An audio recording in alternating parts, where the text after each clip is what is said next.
Sanya. Hello, colleagues, again. And ladies and gentlemen, I welcome you on behalf of Dr. Divine Fo, who is the Director of Humor, to another session of our African Epistemologies Advanced Seminar Series. We have quite a number of seminar series that we run at the Institute of Humanities for Africa, HUMA, here at UCT. We have the doctoral seminar series. We have the attire seminar series. We have the Publishing in Africa seminar series, amongst other seminar series we run. I'd encourage you to visit our website for a list of the range of activities we host and organize, ranging from this sort of seminar series to research programs, full-fledged research programs run by a range of researchers based at the Institute. And for today's seminar, we have Dr. Funmi Adewole Elliot from De Montfort University in Leicester in the UK, who will be talking on choreography and Africana practice. Dr. Elliot is a very experienced choreographer and theater practitioner, and worked as a media practitioner before she moved to the UK in 1994 from her native Nigeria. She has an MA in post-colonial studies and a PhD in dance studies. Some of our research interests include theorizing dance of the Africana diaspora in professional context, Africanist aesthetics in choreographic practice, and the notion of contemporary dance and storytelling and performance. So Funmi, good to see you again after such a long time, and we're really excited to have you here amongst us. And we look forward to a very exciting session with you. You'll be expected to speak for about 30 to 35 minutes, and then we'll have questions from participants in the session. Welcome, thank you, and the floor is yours. Thank you very much. It's an honor to be here today. I was very excited when Sonia invited me, because we actually did our undergraduate degree in the same University of Ibadan in Nigeria. And we, well, that's almost about 30 years ago now, I think. So it's really great to be here. As Sonia said, I'm a dance scholar. I'm not actually a choreographer, I'm a dramaturg. I don't know if the difference is so important at the moment. But I'm going to be talking about questions that evolve around the discipline of dance. So I don't know how many people in the room are artists or into dance or have watched dance quite a lot on stage. But I'm talking about issues and questions that arise in dance as a discipline, and that's important to point out. So I'm not approaching this topic of dance from an anthropological point of view. I'm approaching it from the point of view of how dance in Africa is developing in a professional context.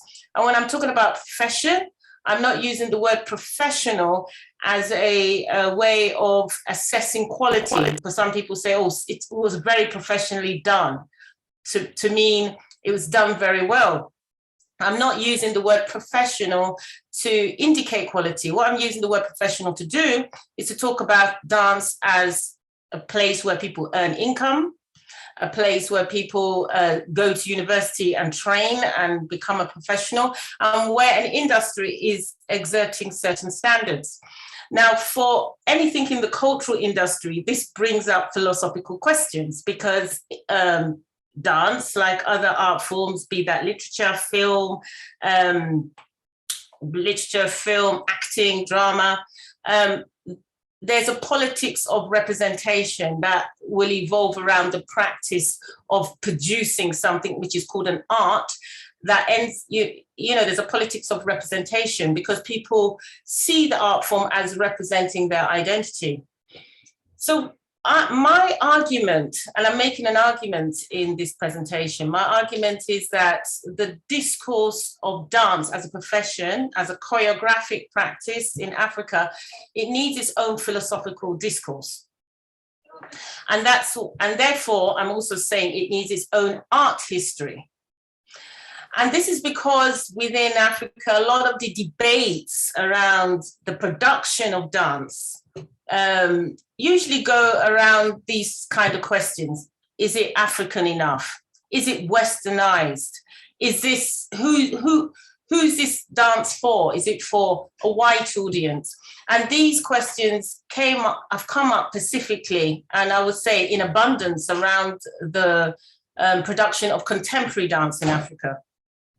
Is it something that has arrived in Africa as a result of Western sponsorship? And is African culture being misrepresented? These kinds of questions. And my argument is that those kinds of questions are, I would argue, actually keep falling into a colonial discourse, because we have to start thinking about what is dance as a profession to the African and to African audiences, and to, you know, people around the world interested in African dance practice. What is it?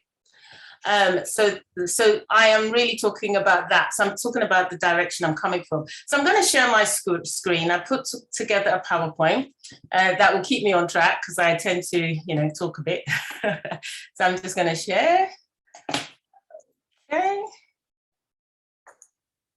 Good.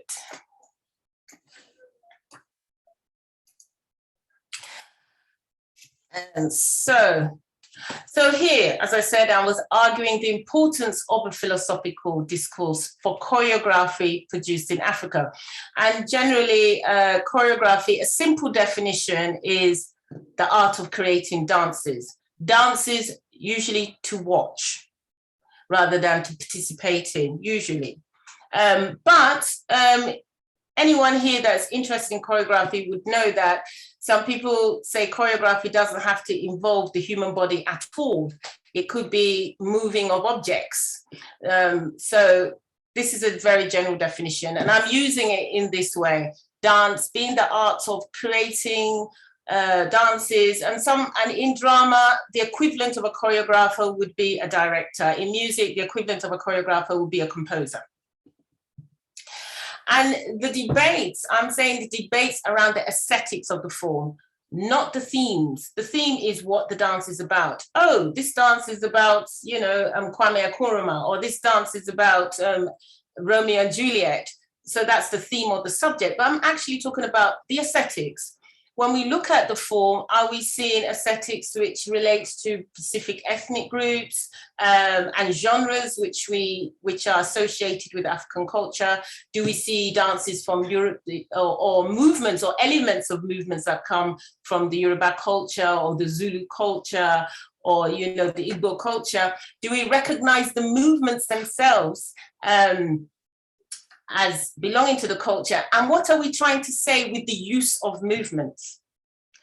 So the debate is usually that this movement, when it goes on stage, people might mix it with classical ballet from Europe, or people might mix it with other forms of dance, the modern dance techniques from America. Then is it still African?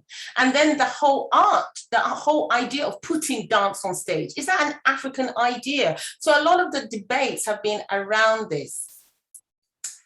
So I'm saying, are those the questions we should really be asking of an artistic practice? And one of the articles I read, which really inspired me about on this point, was by a philosopher called Paul Odun Tonji. I don't know if I'm pronouncing his name correctly. And he was talking about African studies, and he was talking about knowledge production in African studies. The knowledge production should answer questions which the African subject, the African citizens needs. That sometimes we produce knowledge which is not answering the questions that are important to us, important to people in Africa, or important to African society. We're producing knowledge which is important to everybody else. or we're arguing, constantly arguing back to colonial masters and things of this nature. So I'm also arguing that in creating dance, in choreographing dance for stage, we are producing knowledge, we're producing some sort of ideas. Whose questions are we answering? What debates do we go into as a result of watching this work? And when we watch this work and we have a debate, are the outcomes of that debate useful for us, useful for African audiences? Are we producing knowledge which are of benefit to us and our thinking? Whoops. Okay, another quote that interests me came from a writer called Funmi, and he was arguing that colonization did not actually modernize Africa. Now, generally, when I grew up, we used to argue that colonization modernized Africa by the absorption of European institutions into Africa. We became modern, you know, so the civil service, the university, even our government, our forms of government, whether they're federal forms of government or parliamentary government, with these frameworks, these institutional frameworks coming into Africa, we became modern. Now, Olufemi Taiwo argues that no, though these frameworks came in, they didn't modernize us. What would have modernized Africa is the subjectivity of the African people.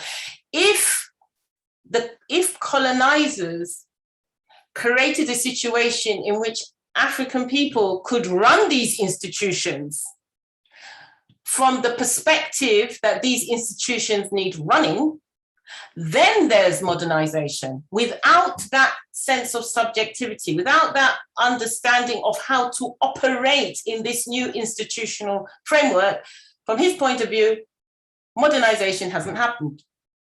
And I lean towards this perspective, because if we have decided as Africans after colonialization, after apartheid, and after all these oppressive systems, that we're going to continue to use these institutions, then we need to use them to answer our questions. And the way they will develop and operate within an African context will be different from a European context. So any hybrid forms that come out of them have to relate to an actual way of running these particular kinds of institutions. Whoops. Good. I'm going backwards.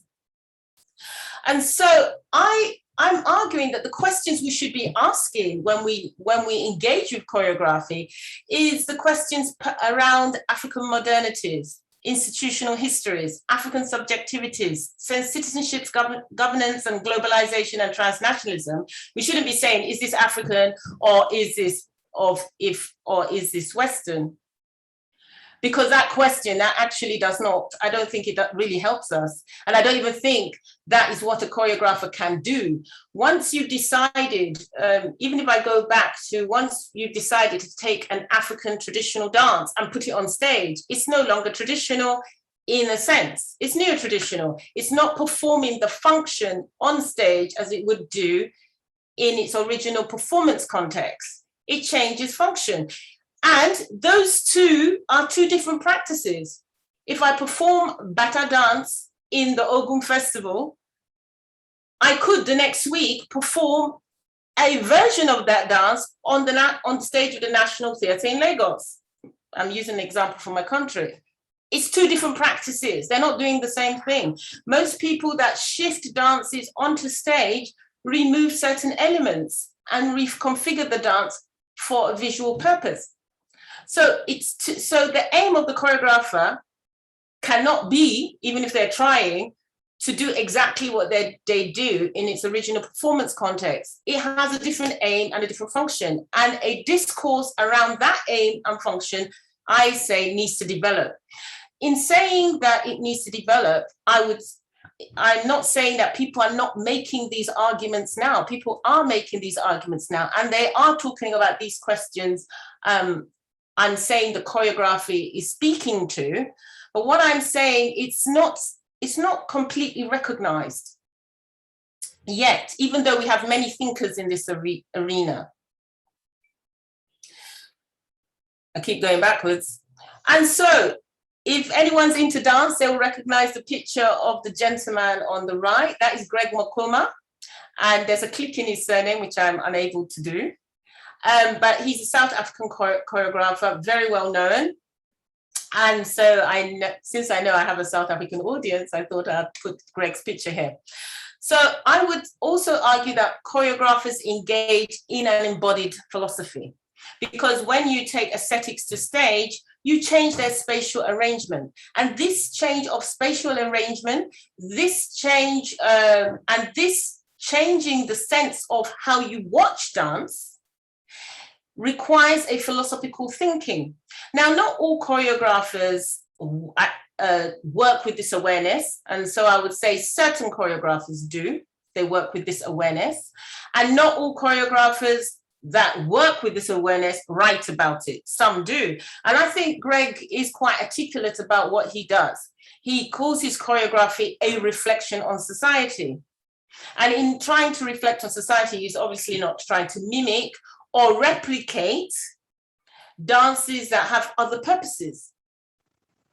He will take imagery, movements, techniques, technologies from those dances, and they will be recognizable. Elements of those dances will be recognizable on stage, but the point, the poetic language, and I will argue that the art of choreography creates a poetic language, is actually speaking about other things. Unless it's seen like poetry, we do not get from it the knowledge being produced. And so it's a history of ideas can be produced, or histories of ideas can be produced that relates to choreographic practice. I'm just taking a second to look at the time. Oh, goody. I still have a few more minutes. I'm going backwards again. Good. So I'm going to share some snippets from the history of choreographic practice in Ghana. So just some few points. And I'm doing this in order to look at the debate, to argue that the debate around choreography should include looking at the histories and ideologies surrounding traditional dances. Usually we start this debate about authenticity from contemporary dance. We say, oh, because during contemporary dance, traditional dance forms are deconstructed on stage. We find white people, Asian people dancing African dance. We have all costumes change, movements from other cultures are incorporated. A dance from West Africa is mixed with a dance from North Africa. And we say contemporary dance is when this idea of authenticity is raised. I would argue that's not the case. Actually, if you look at articles, people started arguing about the authenticity of stage dance from the 1950s.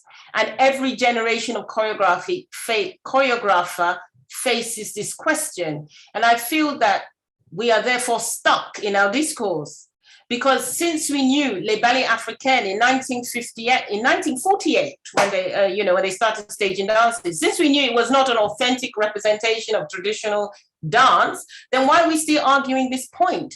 The choreographer is not trying to do the same thing. Yes, he might be placing value on traditional dance. Yes, he might be telling us to think about what's in the traditional dance, the ideas, the philosophy in the traditional practice, but can they replicate it? No. So the representation of this art form is to do something else. And we should therefore start developing a choreographic history, starting from the traditional form, neo-traditional form on stage, not just from the present contemporary practice.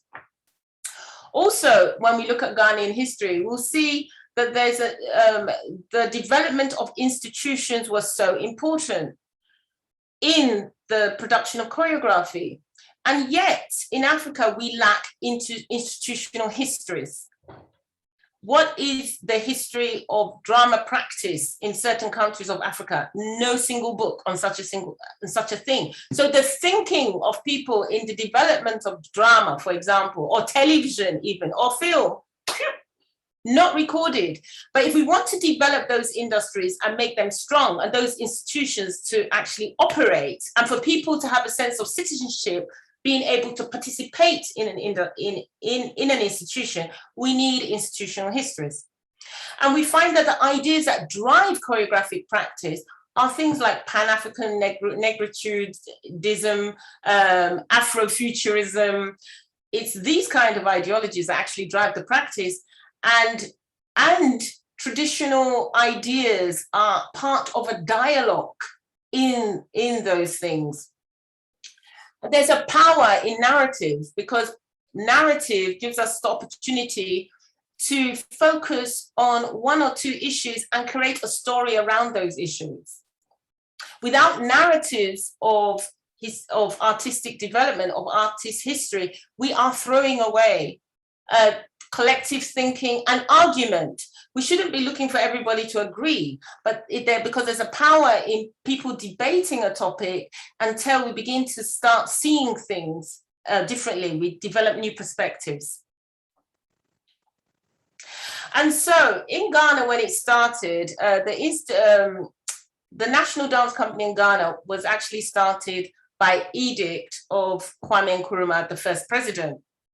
And he had a particular philosophy of conscientism, which he said was an intellectual map of a way of looking at how different influences in Africa could be fused and still be used to define the African personality. So here, I'm not making the argument that African personality is good or bad. I mean, the philosophy of it is good or bad. What I'm arguing is that was the philosophy on which the National Dance Company was based. So when the National Dance Company went on tour in America and reviews were saying folk dance from Africa, they were wrong. And when African audiences were sitting down and saying, this is folk dance from my village, they were also wrong, because actually the arrangement of the dances reflected this ideal of Pan-Africanism. Not only, I would say, not only the original idea from the ethnic group. So the lack of criticism that engages with this philosophy is what I'm saying needs to be addressed. And so with the theatre movement that Kwame Nkrumah started, what we had was the development of what they called a creative culture. And it came under the auspices of the African Studies, the Institute of African Studies, which was established in 1964. And so the modern choreography of Mwamwe Opoku, who was the first choreographer, was to reflect this idea of creative culture, drawing on forms of dance that had existed since pre-colonial times. They also established a Pan-African Arts Festival, which was a very powerful thing because this allowed collaborations with the diaspora in America and around the world. So Mwamwe Opoku, he wrote an article in 1958, which was very interesting to read, called The Problems of the African Choreographer. Because when he started the company, he was accused by fellow Ghanaians of bastardizing Ghanaian culture. Today, if we saw his choreographers, we would probably say what he was doing was completely authentic. So the picture you see on the right is not a choreography by Opoku, but it represents the kind of style of choreography he was doing. So he was not going out there and just introducing all sorts of Western elements, but people were still saying it was a bastardization. Why? Because in one production, there might be several dances from different parts of Ghana in one production. Also, the structuring of the dance, in order to tell the story, would require certain elements to be changed. And people were saying, this is not exactly how we used to dance. But he was trying to create a picture of Ghana. And in creating a picture of Ghana, he was bringing dances from every ethnic group together into the national company, so that when someone sat and watched it, they didn't think of themselves simply as being Ga or Twi. They looked at it and said, oh, this is a picture of Ghana, not just my traditional group. So I used to, for example, dance in dance companies who did neo-traditional dance. And in this neo-traditional village, yeah, it would be a village, it would look like a village, you know, there'll be huts on stage. And the wedding, then in the beginning, a guy meets a girl and they're going to get married. Woohoo! So there's going to be a wedding dance. So the wedding dance would come from one ethnic group. And then, you know, grandmother dies. So there's a funeral dance and it will come from a different ethnic group. And then there's a war and the war dance will come from a third ethnic group. So this African village does not exist in reality. It exists in imagination. And it exists to create a picture of Pan-Africanism. So from there, what it was doing was trying to create a narrative and a discourse for modern Africa where, and you know, one of the distinctive things of modern Africa is the range of institutions that are linked of, you know, palace culture, linked with chieftaincy culture, linked with, you know, the local government. This is a mix that doesn't exist anywhere in the world, I think, except in Africa. Well, maybe in Asia also, you know. So that he was trying to create a narrative for that institutional network. And then Niate is the person that established contemporary dance in Ghana. And he did it by establishing a private institution. So Niate, who sadly left us in 2015, was the artistic director that took over from Mamwere Opoku. And whilst he was running the National Dance Company, he decided that it was important for Ghana to also have a contemporary dance scene. And so he established Nyam Institute in 1998. And it was the first private dance institute in Ghana. And he describes contemporary dance in his book, so I put a picture of his book here, as a reflection of African social, cultural, and economic practices, contemporary practices. So the contemporary practice of funding, the contemporary practice of needing to run a dance company that was in a university institution, but also needing a dance company that could tour the world and could work with urban audiences. So because he was thinking of Africa's expanded in all these various ways, and contemporary dance was an aesthetic representation of that particular economic and social milieu. And I would like to talk a little bit about a performance I went to see. When I visited Ghana in 2000, he showed me a performance called The Fire of Kom. And what he did in this performance is that he told me he wanted to continue thinking along the idea of Pan-Africanism of his mentor. Sorry, Funmi. Yeah. Sorry to interrupt you. You just asked me to warn you. I think we're a bit, we're running out of time so that we can entertain questions. I think you should just be gearing up to make your final conclusions. Okay. And so we can start entertaining questions from participants. Okay. Thank you. So I'll just say one thing about Fire of Kom.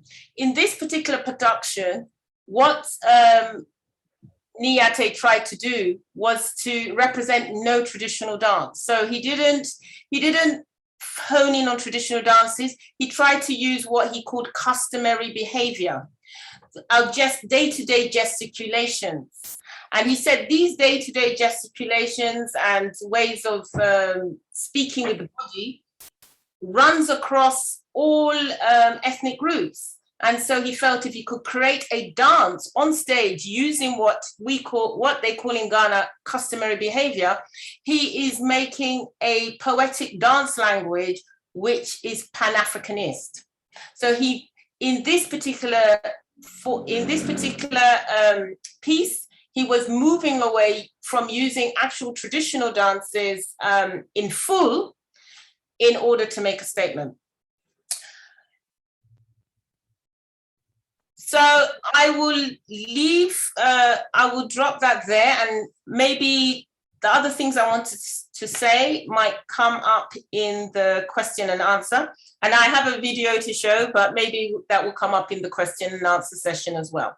So thank you for listening, and I'll stop sharing my screen now. Okay. You need a video? Yeah. So Funmi, thank you so much for such an engaging piece. So many questions you raised, questions about the politics of representation, the contestation between traditional and neo-traditional, the question of the philosophical underpinning of African dance practices, the questions of choreography, and then the questions of African modernities. Many, many questions that you raised that I'm sure you would have needed far more time than we can afford. I mean, I think, you know, to unpack all these concepts and questions and debates that have come up in your presentation. I, for one, have a lot of questions to ask you, but perhaps privately. But for the sake of this session, I'd ask participants to offer comments, questions, and which we hope you'll be able to respond to. Any questions from our guests today?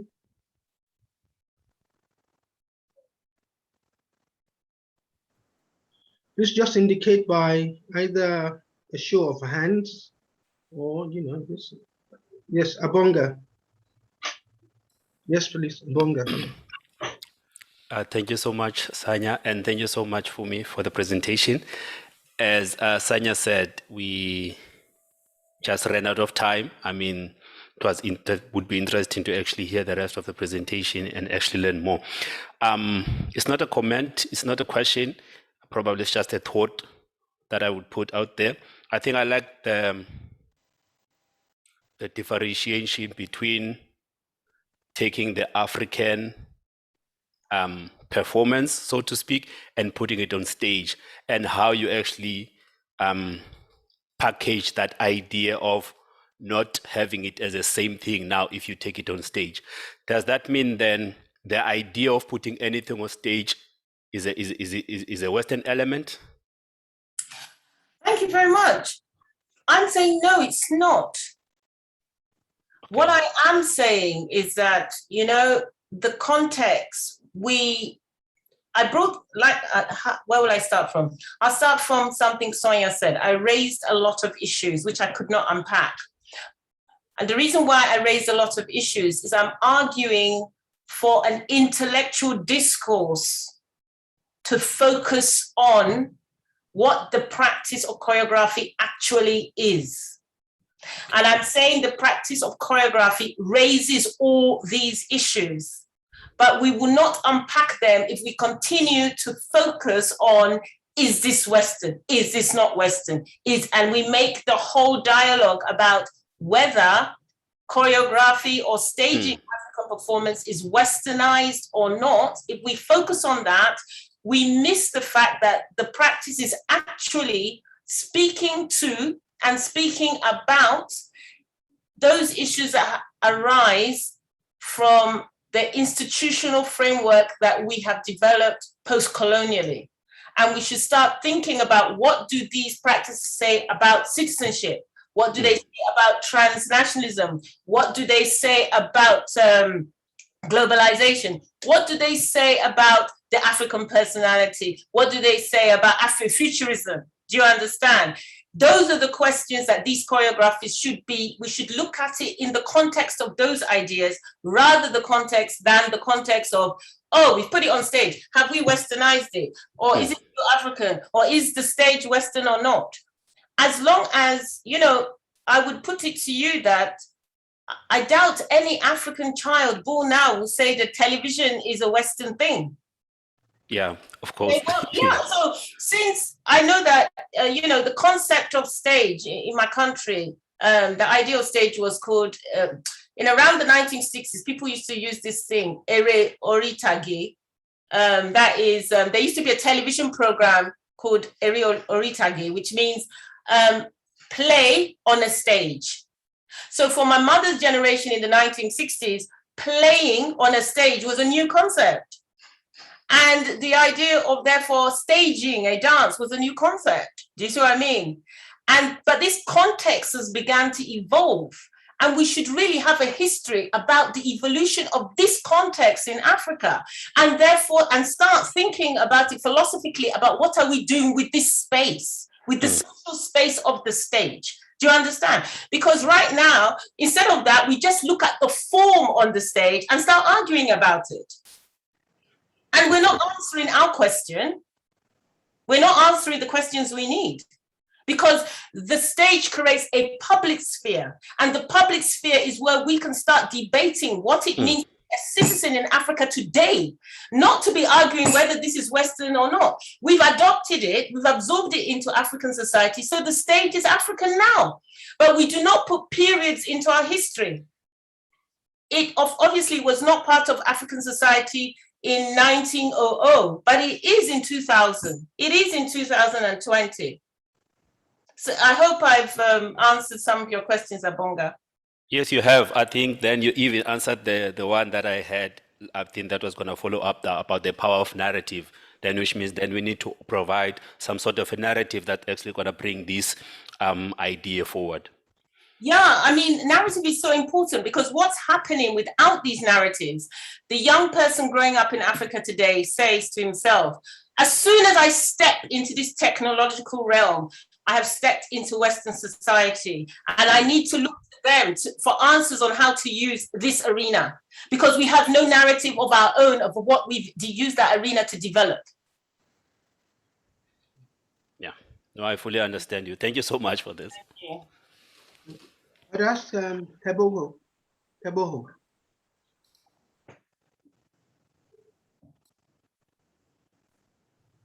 Hello. Hi. Hi. Hello, sorry. This is Letabo speaking. I'm actually using my mom's Zoom account. So I just want to introduce myself. My name is Letabo. And thank you so much for your talk. Thank you also so much for including Greg Matoma. I'm a big fan. I'm also a dancer myself. So I really love your idea of, creating bigger questions than whether, is the dance on stage Western or not, or, those kinds of questions. So I think my question today, or I would like you to expand a little bit on, I think my question is on restitution. My bigger question is on restitution, but I think maybe more aligned towards the conversation today. I'd like to ask about what you think the role of the digital is in capturing performances today that exist in archives that currently exist, overseas. We have a lot of video content that museums in Germany, museums overseas in Europe and the US. So I think my question is around what is your stance on bringing those kinds of content back to South Africa, or the local community, the local source communities. Yeah, that's a biggie. I think it makes the whole issue of narrative even more important, because what do we bring them back as? Because if we bring them back as loss, as something we've lost, and they exist there as something that represents the past of Africa we can't get back, then we just give ourselves a psychological burden. But we have to bring it back into a narrative so we can see it as part of our continuation. Yeah. And that's what I'm saying, without art history, we have a problem. Another thing, without developing a proper history and dialogue around this work, which relates to the institution of context, this idea of restitution, which I don't know very much about, so if I go off point, please forgive me, cannot be addressed. What I mean is that we understand that the stage practice is a different practice than the social, ceremonial, and ritual practice. If we see them as a different practice, sometimes related, sometimes overlapping, but different enough, then we can start those dialogues with communities as to how their forms are being used. So I have a colleague called Sharon Ray. Oh, sorry, she's changed her name to Ama Ray, and she's based in America. She's of Caribbean background, British-born Caribbean background, and she created a contemporary dance a practice based on some dances from Ghana, I believe the Ewe people. And she felt that she needed to set up an exchange. So she created sort of like a charity or project where she was giving back to the community in terms of, because she was using cultural forms from that community in her work. So she has developed a form there so that it's not simply that she learns the form, practices it in America, and you know, they never hear of it again, but there's a continuous dialogue and people are benefiting even economically from her practice. But she would never have set that up if she considered it to be the same thing. Oh, now it's a shit, you know what I'm trying to say? But knowing that borders are crossed, then you can start talking about ethics, then you can start talking about equalities.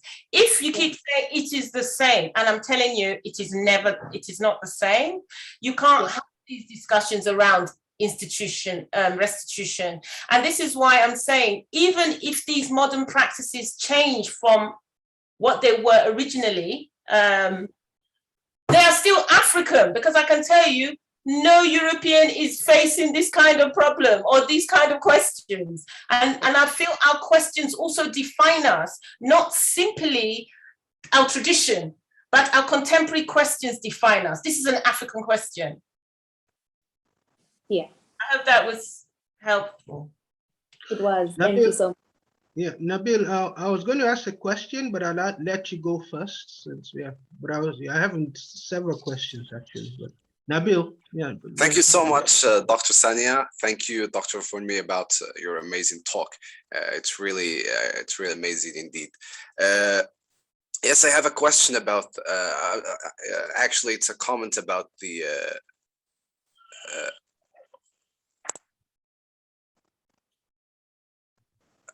It's about the relationship between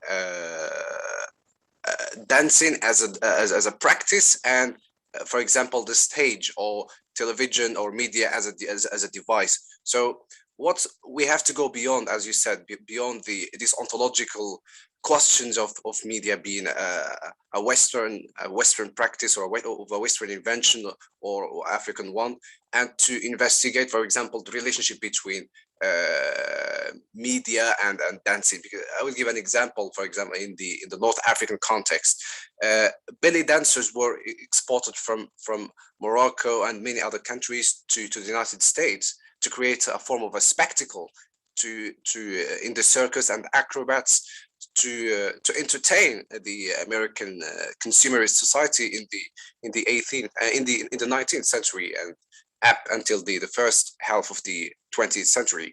But this also tells us about how belly dancing as a practice is a critique to the rigid practices of gender in the United States at the time. They were very Victorian, and these influenced the practices and the capacities of women vis-a-vis North African women at the time who enjoyed their liberties, like the clothes they were wearing during dancing. So this is also, we have to look at the historical ruptures that mark these cultural encounters, and not only to look at the globalized forms of invention like television or the stage as a Western invention. So we have to look at the cultural encounters and see the gaps and that mark these cultural encounters for a critique this Western metaphysics of that come with the Enlightenment project. Thank you so much. Thank you. Yeah, I agree. The media, that's why that's why I'm arguing for discourse, because the discourse will relate the practice to the media. I read an article some years ago by a woman called Joy Mboya. I think that's her name. She's Kenyan, and she's a Kenyan producer. And she wrote an article called "Let Us Watch Dance."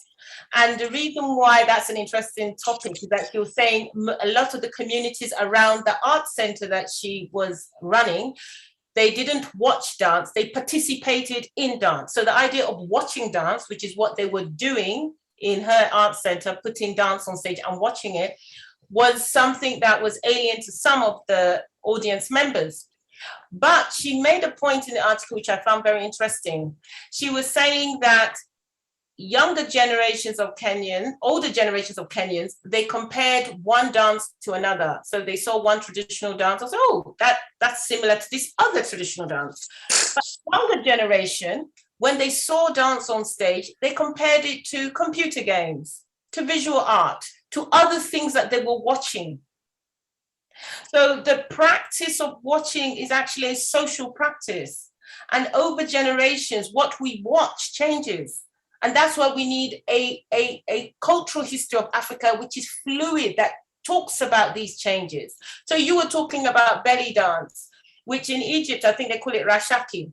So when it went with Little Egypt to America and they created belly dance for the Hollywood, for the entertainment industry. So belly dance is really big, and they have this group called the Belly Dance Superstars, which dance amazing belly dance. Is it the same as rashaki? Is it the same? And although there's a sort of dialogue between both, but hasn't two different practices developed? And what do we learn when we study this? So Nabil, I think it's very important questions you're raising, which some people have been researching this. What do we learn when we see the development of belly dance from a dance from Egypt and the Middle East? What cultural questions does it answer about the media and mediums of circulating art forms? Yes, indeed. Actually, okay.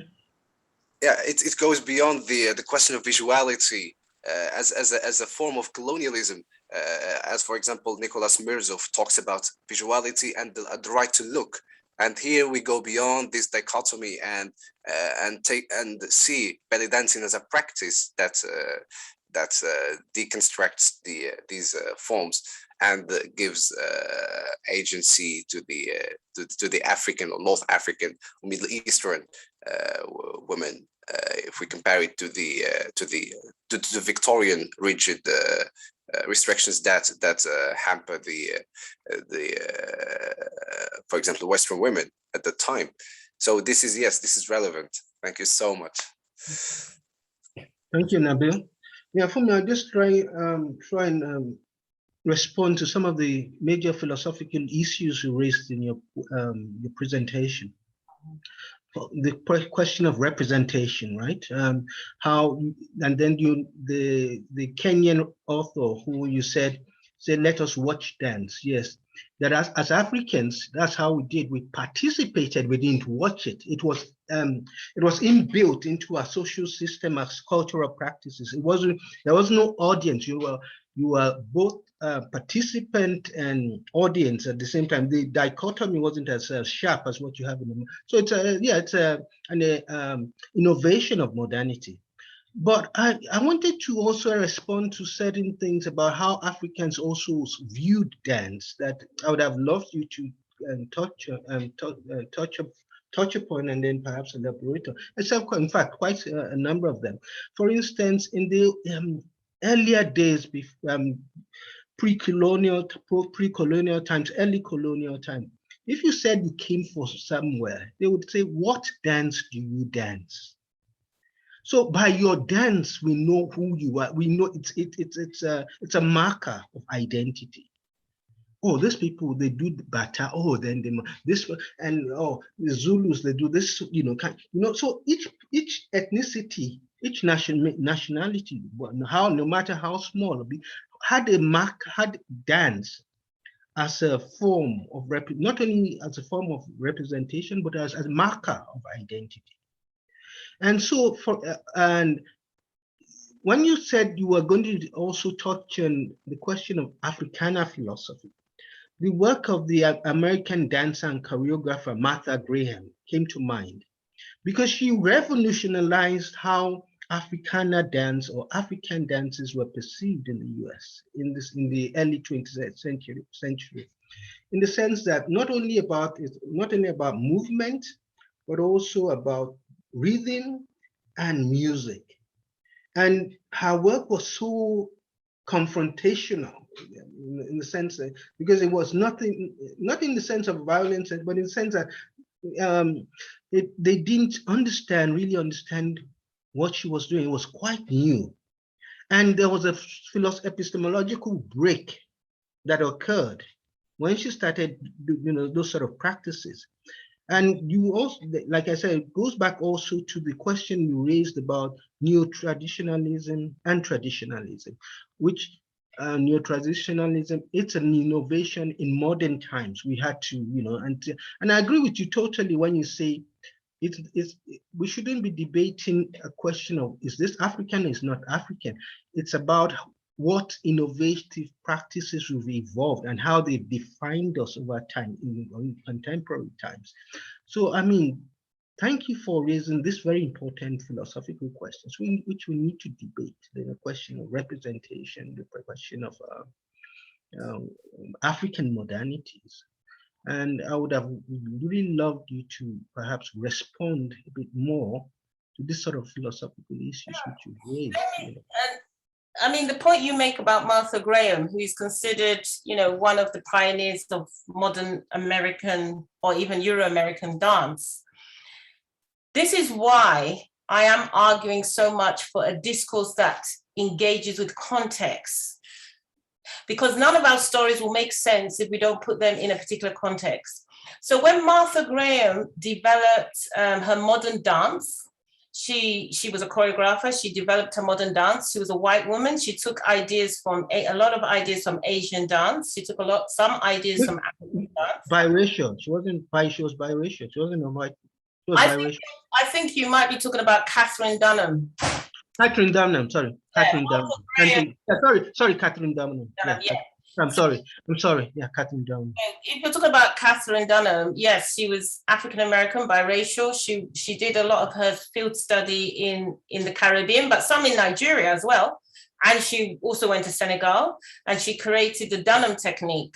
And yes, it was a break, but it's a difficult one to relate to the situation in Africa, because her forms were embedded in diasporic dance, even though she created a stage form from diasporic dance. And also because she was an anthropologist, she could give her work an intellectual context. But her work was breaking an American epistemology that puts non-Western forms as primitive, and therefore not able. Primitive did not mean the dance is not beautiful. It just meant the dance was unable to communicate contemporary questions. It came out of a static and emotional, an ecstatic place, and therefore it was not crafted from an intellectual perspective. That was a sort of idea, that therefore it was primitive. And what she did was break that idea. And when choreographers create work, they're usually responding or working within a set of different ideas. So when you talk, even today, if you were to talk about 3 different choreographers from Africa, they're not just responding to African culture, they're responding to the ideas that they're working within. So what she was doing, even though she was using traditional forms, she was responding to the racism of the 1930s. So the same thing in Africa. You mentioned the point that we will say, which dance are you from? Yes, in certain places we will say that, but we will rarely say that in Africans of a certain generation will probably not use that way of identifying people. They probably move to something else. You know, my mother could hear someone's surname and tell you which part of Yoruba land they came from their surname. I can't do that. I can't go as detailed as she did. So we have to document, unless we have places we document these ideas into different narratives, we lose that information. So I sort of answered in bits, but I hope you got something from it. Yeah, thank you so much. Thank you so much, Funmi. And thank you for such a thought-provoking presentation. Unfortunately, we've run out of time, but it was very exciting to have you talk on this various issues, to raise these issues and to give it a philosophical spin, yeah, and an important one. It's a very significant and very enriching contribution to the sort of issues we try to raise in this seminars. So thank you so much for your time and your energy and your passion. Your passion is still as strong as it was 30 years ago. Nice to see you. Thank you so much. And thank you to all our participants and the questions and the comments for making it a lively, engaging session. We really appreciate your time. Thank you. Until we see again next time, we have another seminar on related. Actually, in fact, you should come visit Funmi. We have Letabo Ajayi Shoyinka. Yeah, on the 29th. So please, it'll be nice for you to be around. Okay. Thank you so much, everybody. We'll see you again next time. Thank you. Bye-bye.